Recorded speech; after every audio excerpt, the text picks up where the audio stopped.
লাখাইয়ে জুতার চামড়া কেমিক্যাল দ্বারা গলিয়ে মাছের খাদ্য ও মুরগির খাদ্য তৈরি করা হয়।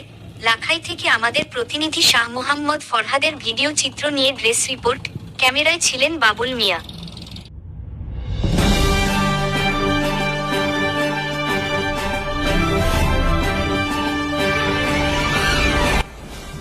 আপনারা দেখছেন বাংলাদেশ পরিক্রমা। বস্তুনিষ্ঠ সংবাদে আমরাই সর্বক্ষণ সচেতন।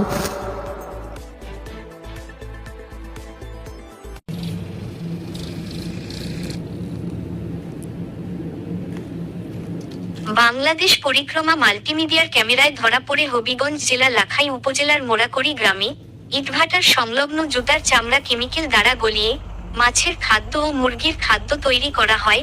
এই কারখানাতে প্রবেশ করার পর ভিডিও ধারণ করার সময় এই কারখানার মালিক ইব্রাহিম ক্যামেরা ছিনিয়ে নেওয়ার চেষ্টা করে, কিন্তু ক্যামেরার সামনে কথা বলতে রাজি না ইব্রাহিম। আপনি ক্যামেরা হাত দেন কেন? ক্যামেরা হাত দেন কেন? আপনি ক্যামেরাতে হাত দিতেছেন কেন? আপনি ক্যামেরাতে হাত দেন কেন? হ্যাঁ, আপনি কেন ক্যামেরাতে হাত দিলেন? স্থানীয় এলাকাতে খোঁজ নিয়ে জানা যায়, এই চামড়া কেমিক্যাল দ্বারা যখন গালানো হয় দুর্গন্ধের কারণে স্থানীয় এলাকাবাসী ও ইটভাটার শ্রমিকরা কাজ করতে পারে না। দীর্ঘদিন যাবৎ প্রশাসনের চোখ ফাঁকি দিয়ে বিশাল বড় সিন্ডিকেট ঘরে এই অবৈধ কারখানায় ব্যবসা চালিয়ে যায়, হাতিয়ে নিচ্ছে লক্ষ লক্ষ টাকা। স্থানীয় এলাকাবাসী আরো জানায়, এই চামড়া কেমিক্যাল দ্বারা গলিয়ে প্রোডাক্ট তৈরি করে ঢাকাতে বিক্রি করা হয়।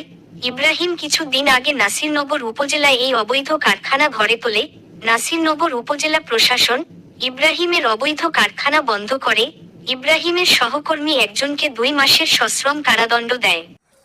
আসলে আমার এখানে দিয়ে এই গাড়িটা আসা যাওয়া করে, এটা একটা রাস্তা।